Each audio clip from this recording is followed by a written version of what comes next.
Meu povo, boa semana para vocês. Aí, na verdade, a gente já está numa quinta-feira, então já é quase bom final de semana. Vocês já sabem todo o discurso que virá a seguir, de que vocês podem fazer o que vocês quiserem e tal. Ainda estou esperando o menino que falou que tinha um tanto de red flag, não sei o que, eu estou curiosíssimo. Ou então ele realmente não teve oportunidade de voltar aqui, ou por muita felicidade, ou porque uma dessas red flags é que menininha que ele queria conquistar. Enfim. Vou falar da semana do Barcelona para vocês. Ainda não será o vídeo tático que eu prometi, que eu vou cumprir. Ficou para a semana que vem, porque precisa de mais estudo e tal, e minha semana não me permitiu isso, para fazer de como está jogando o Barcelona do Hans Flick, e será antes do final da data FIFA. Então, até a semana que vem sai. Mas eu vou falar da semana do Barcelona porque tem temas importantes e interessantes. Eu dividi aqui em três áreas: área esportiva, área institucional e área econômica. Na área esportiva, a volta dos jogadores, a sequência pós-data FIFA e o Barça feminino na Champions. Área institucional para falar de Camp Nou. E eu vou falar da notícia do Neymar, que saiu essa semana, da possível volta dele. A área econômica, porque saiu no Esporte, se eu não estou enganado, o que é mais ou menos o que o Barcelona vai apresentar dia 19 de outubro aos sócios do que será o orçamento da temporada que vem. Então tem um pouquinho de detalhes, ainda extra-oficial, mas que já vale a pena falar sobre. Eu sei que eu estou vestido igual um sorvete. É isso mesmo. É só porque eu sei que você sabe, eu também sei, e eu queria comentar. Vamos lá, gente. Área esportiva. Essa semana, pela primeira vez, o Gavi treinou mais do que fazer os rondos, a primeira parte do treino. Ele fez um treino completo pela primeira vez. Foi um partidilho, como eles chamam. É mais ou menos um rachão, mas não é bem assim. É mais sério que o rachão, é mais... Existe mais razões do que simplesmente o rachão, que é mais divertido e tal. Existe mais jogo ali. E tem intensidade quase que de um jogo de futebol mesmo. Gavi treinou 40 minutos, fez o treino completo. E a tendência é que ele continue fazendo esses partidilhos, que ele continue fazendo esses jogos e essas atividades também na próxima semana, e que ele já possa ser relacionado para o jogo contra o Sevilha. Sevilha, Bayern, Real Madrid. Pô, então o Gavi está pronto para chegar e para ajudar com aquela intensidade dele nesses jogos? Não. Continua o que já tinham me dito no Barcelona, que Gavi, a partir de janeiro, 100%. Até lá, vai entrando aos poucos, sentindo confiança e tal. Foi a primeira vez, agora dia 8 de outubro, que ele fez um treino completo. 11 meses depois da lesão, ele machucou na data FIFA de novembro. Então é para ir com muita calma, uma lesão que, tanto para se recuperar, como para que o jogador esteja pleno, se recuperar assim, fisicamente, de ritmo e tal, demora pelo tempo de inatividade e também pela gravidade que ela foi. Então, pode ser relacionado já para esses próximos jogos, mas eu ainda acho que ele será um jogador pouco útil a curto prazo. A médio e longo prazo, lógico, que aí volta tudo como antes. Pelo menos essa é a expectativa, né? Outros dois jogadores lesionados, Dani Olmo e Firmino, ainda não estão treinando com o grupo, ainda não voltaram ao campo. Isso deve acontecer na semana que vem. E aí vai depender. Se acontecer no início da semana que vem, lá para terça-feira, por exemplo, é bom, porque se eles treinarem de terça, o Barcelona joga domingo contra o Sevilha. Se treinarem a partir de terça ou quarta-feira com o grupo. Contra o Sevilha, quem sabe eles voltem para jogar alguns minutinhos também no segundo tempo. E aí, algum deles já poderia começar jogando contra o Bayern de Munique. Eu acho muito importante que algum deles comece jogando contra Bayern de Munique e Real Madrid 100%. Porque falta um jogador naquela posição, né? O Barcelona acho que até já pode começar a utilizar Frenkie de Jong, Marc Casadó e Pedri no meio campo. Até pode ser isso, mas acho que o Frenkie de Jong já deveria ter jogado mais minutos.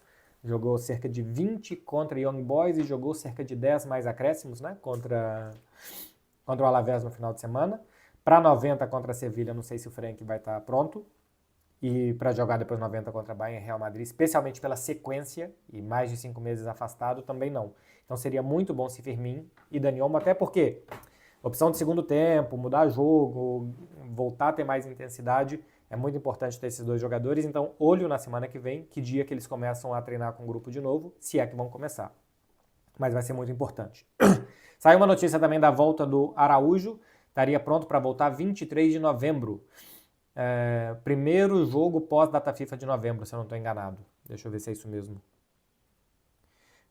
Data FIFA de novembro, o Barcelona... Porque ele já estaria pronto para jogar contra o Brest. É isso mesmo, jogaria contra Celta de Vigo e depois contra Brest. Ronald Araújo, então, mais esse ciclo de 6 partidas fora. Existe um ciclo de 6 partidas entre uma data FIFA e outra. e voltaria para jogar antes da partida contra o Brest, fora de casa, e fora de casa também contra o Celta de Vigo. É a previsão que existe hoje para o retorno do zagueiro uruguaio.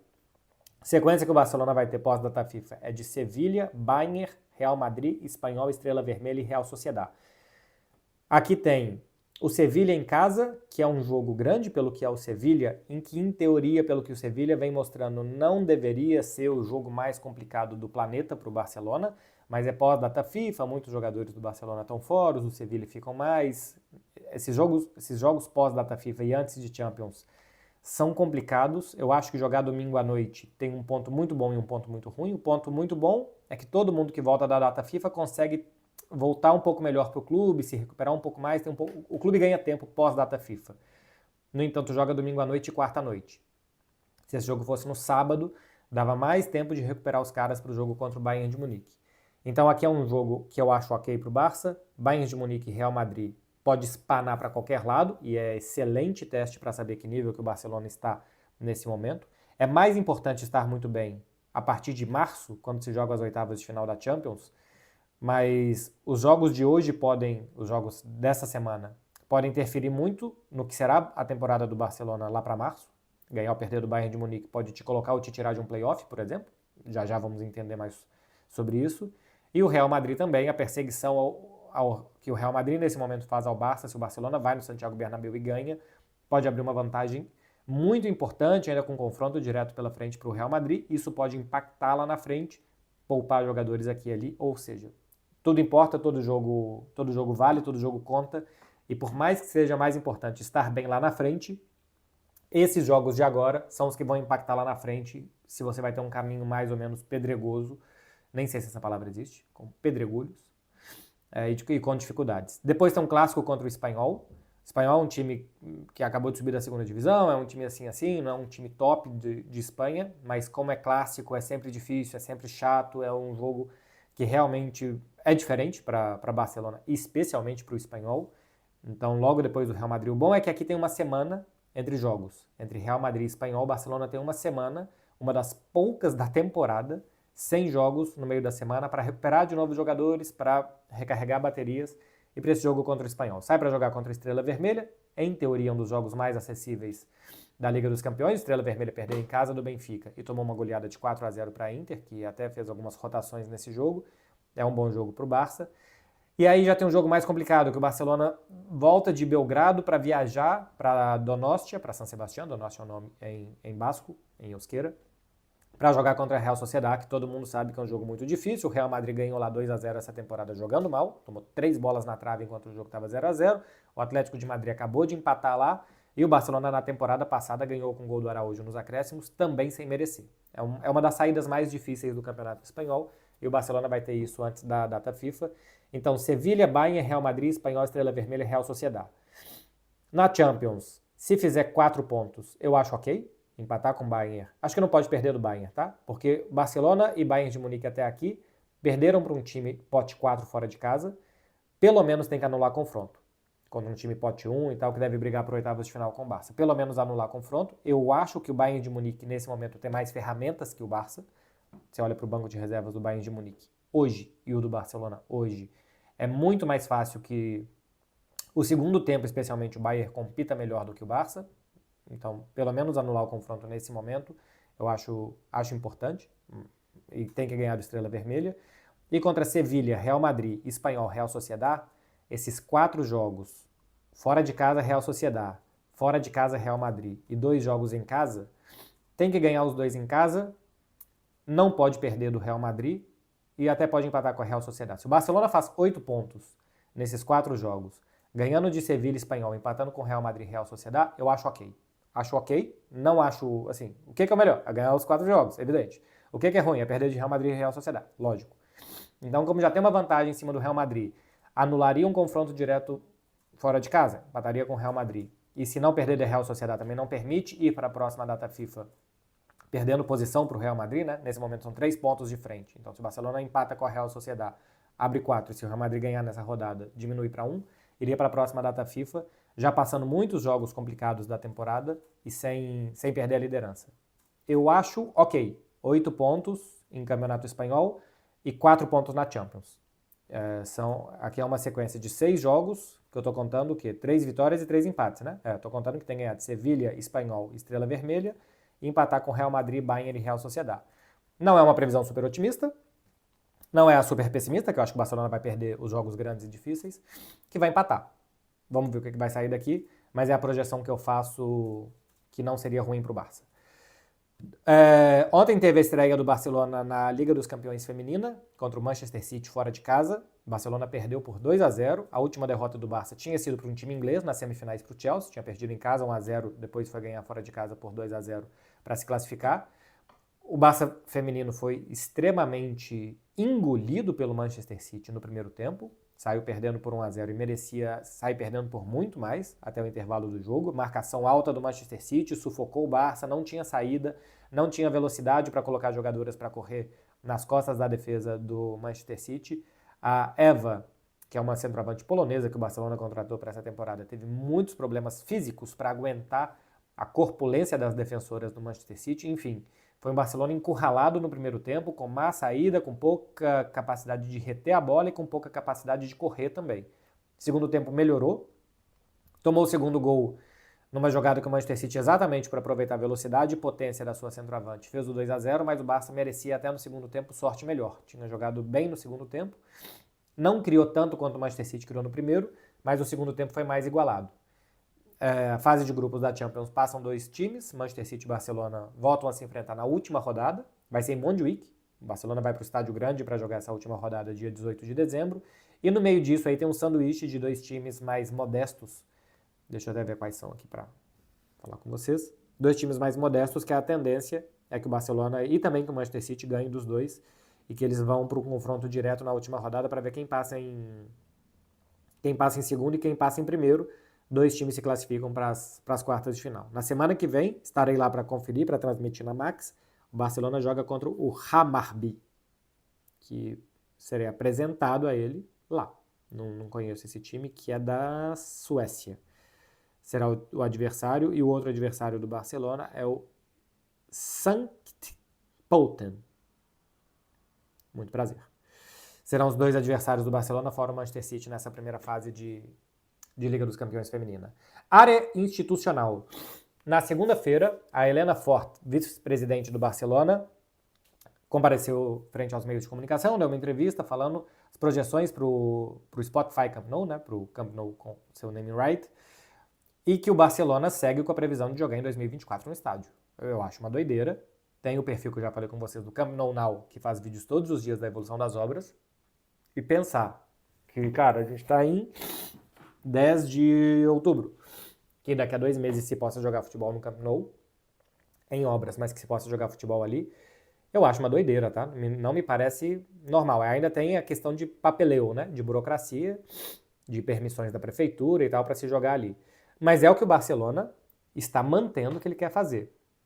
Existe um ponto para não se jogar no Camp Nou em dezembro e só voltar em fevereiro, que o Barça não quer ficar indo e vindo de Montjuic. Tem uma dificuldade com sócios, com pacote de sócio-torcedor, com a operação do estádio, de levar gente para cá e para lá, material para cá e para lá, material de jogo, de identidade visual. Enfim, tem uma série de coisas que envelopam uma partida de futebol, os funcionários envolvidos. E mais a questão do aluguel do estádio, quando que você vai alugar, até quando, se vai ser por um dia específico e tal, que não é bom ficar trocando. E o Barça precisa jogar, por determinação de contrato, a última rodada da Liga dos Campeões em Montjuic. A primeira fase tem que ser disputada toda em um estádio só. Não sei que exista um alagamento, alguma coisa que você precisa sair dali. Mas quando você fala em qual estádio você vai jogar, você tem que manter e tem que jogar naquele estádio. Então, como o Barça tem que jogar dia 29 de janeiro contra a Atalanta em Montjuic, a ideia é fecha Montjuic para o Barça e a partir ali, acho que depois dia 2 de fevereiro já tem um jogo contra o Alavés, a partir daí vai jogar no Camp Nou sempre. Esse é o plano do Barça. Até pode jogar em dezembro, tem o Atlético de Madrid, depois só joga quase no final de janeiro contra o Valência, porque aí tem Supercopa da Espanha, tem Copa do Rei, que o Barcelona vai ficar realmente um mês jogando fora, campo neutro, esse tipo de coisa. Até poderia voltar contra o Valência, mas como tem que fazer esse jogo com a Atalanta, para não ficar mudando de casa toda hora, é provável, o mais provável, a hipótese mais normal, é que jogue contra a Atalanta dia 29 e a partir daí Camp Nou. Eu ainda acho, eu sou completamente leigo, eu tenho absolutamente nada de engenharia, de arquitetura nas minhas veias, mas eu ainda acho que para fevereiro eu olho e falo, será? Nesse perfil que eu disse, o Camp Nou Now, a gente vê que as cadeiras já estão sendo instaladas. Já estão colocando as cadeiras na parte de cima. Tem grua, guindaste, né? Para tudo quanto é lado. Do lado de fora ainda vai ser um caos. A expectativa do Barça é voltar com 62 mil torcedores em fevereiro.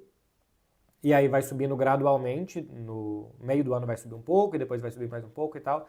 Até que no mês de 2026, tudo concluído, o campo tem a capacidade para 105 mil pessoas.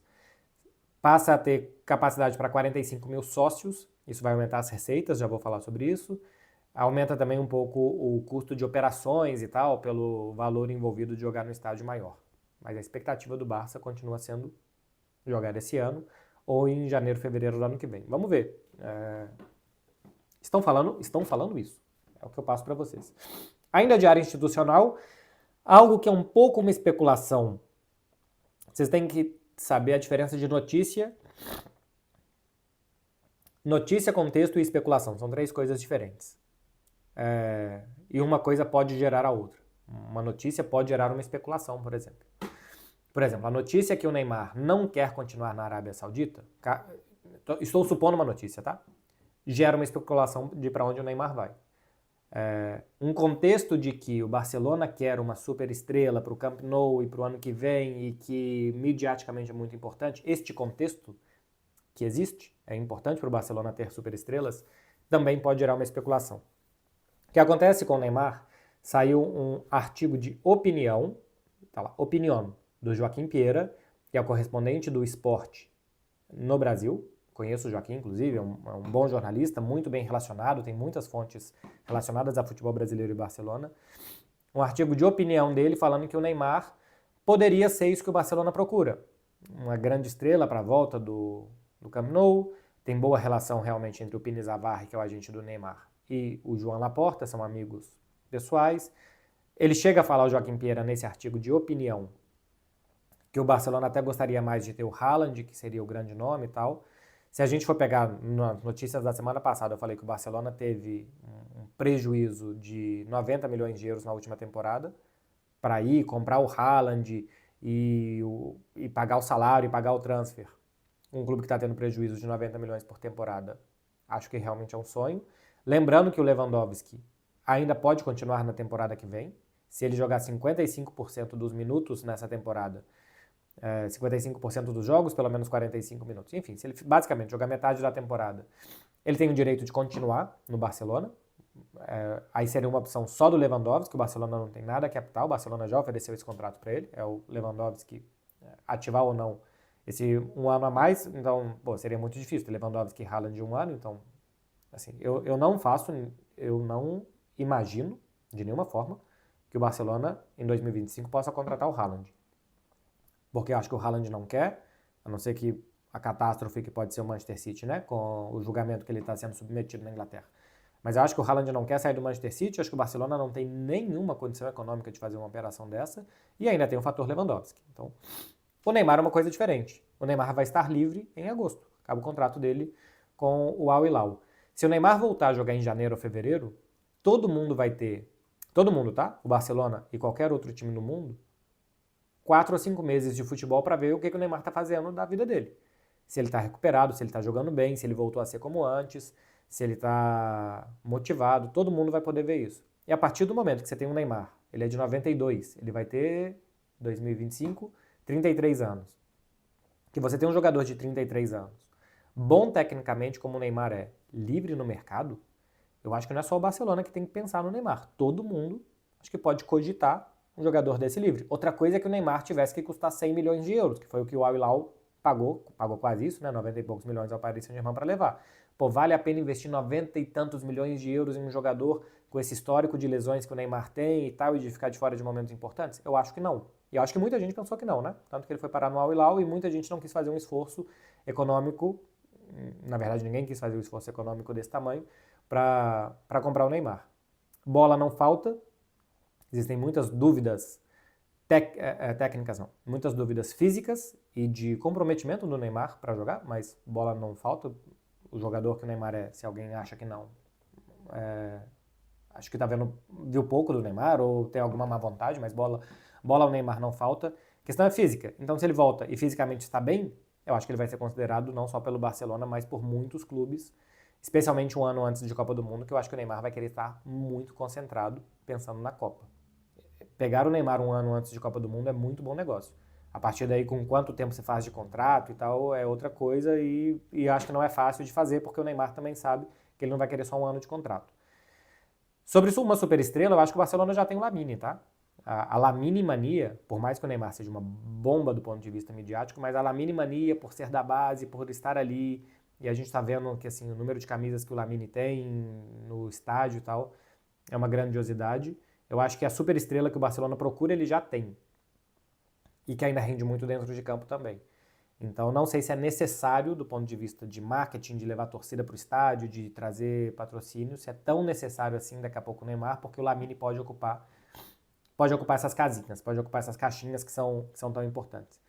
Mas simplesmente é porque o Neymar vai estar livre e que o Neymar livre bem, não só o Barcelona, mas todo mundo pode se interessar. Não existe nesse momento nada mais do que isso. Pelo menos, assim, é o que eu interpreto, tanto do artigo de opinião do Joaquim Pieira, como o que eu mais ou menos sei conversando com gente do Barcelona também, é que nesse momento não tem nada, absolutamente nada. O Barcelona está pensando em jogar futebol e no seu time, não está pensando em fazer uma contratação daqui a 10 meses.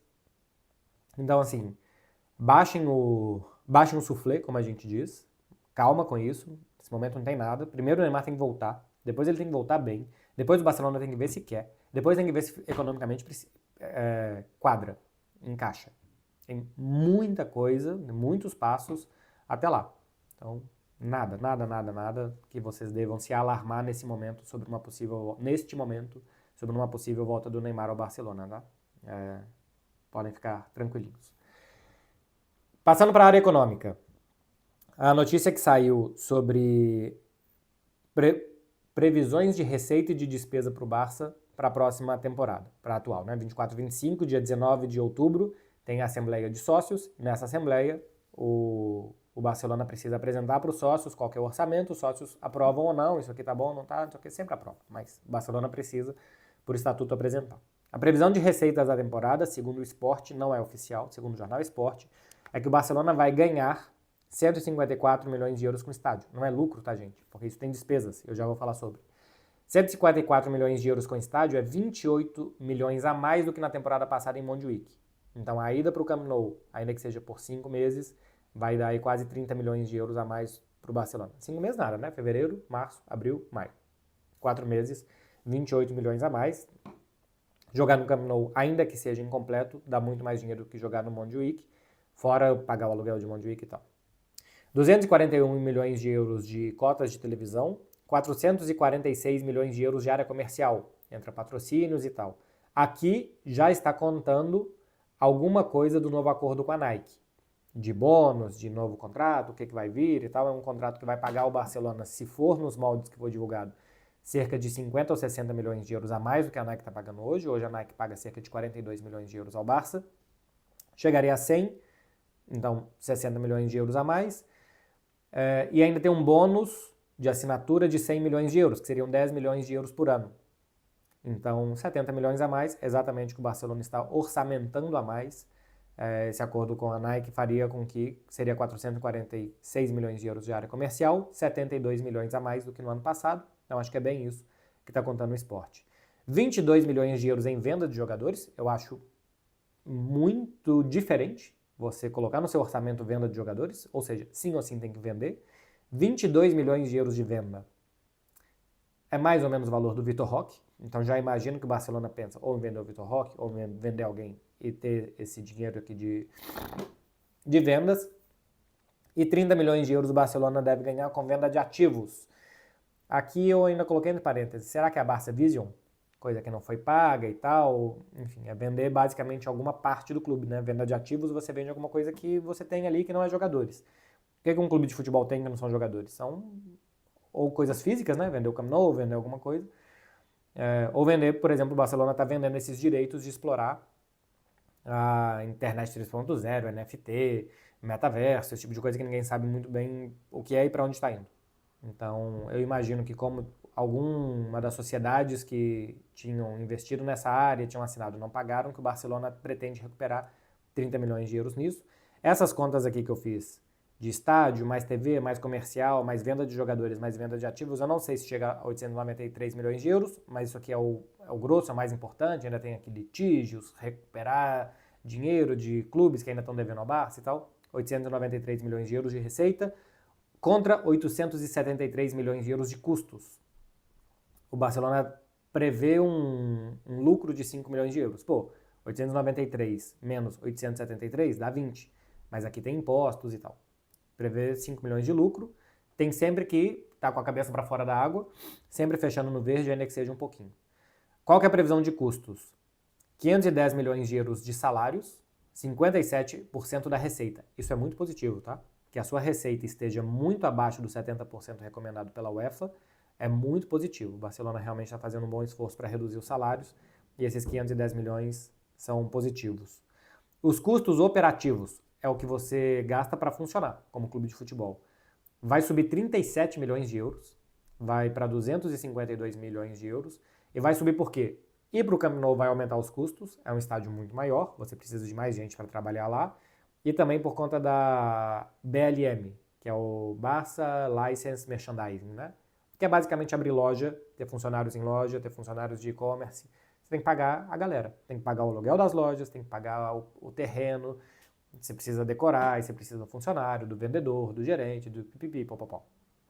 Isso aumenta bastante os custos do clube. Então vai aumentar os custos operacionais do Barcelona em 37 milhões de euros, somando estádio e BLM principalmente. E aí tem outros custos, como litígio com jogadores e tal, que também vai fazer esse... O que eu citei aqui chega a 572 milhões de euros de custos, a 772 milhões de euros de custos e são 873. Então, tem mais 100 milhões de euros aqui de coisas aqui e ali, mas que soma tudo isso. Vamos ver se será isso que será apresentado aos sócios do dia 19 de outubro. Isso aqui vai ser melhor deglossado. O Barcelona vai explicar isso aqui melhor ponto por ponto. Normalmente eles fazem uma apresentação prévia para a imprensa também, e aí eu posso explicar mais com calma, mas hoje pelo menos tem aqui já meio que ponto por ponto o que o Barcelona pretende ganhar e gastar na temporada que vem. É isso daqui, meu povo. Meia hora de jornal para vocês. Meia hora a Globo fala sobre a queda do Muro de Berlim, a independência da Iugoslávia, tem os gols da rodada, tem coisa pra caramba. Eu simplesmente falei do Barcelona. Meia hora de jornal. Amanhã eu respondo as perguntas de vocês. E na segunda-feira tem um café para falar de algum tema de seleção e tal. Enfim, seleção sempre gera alguma coisa. Pode ser que eu assista algum jogo e faça algum vídeo de jogo. Então, deixa aqui o seu like e se inscreve aqui no canal para você não perder. Amanhã certamente eu respondo as perguntas. E mais alguma coisa virá pelo caminho também até o final da semana. Tá falado, gente? Boa quinta para vocês. Quem trabalha sexta é desorganizado. Então, trabalha hoje e a partir de amanhã só cumprir tabela. Até segunda-feira. Valeu, gente. Até mais.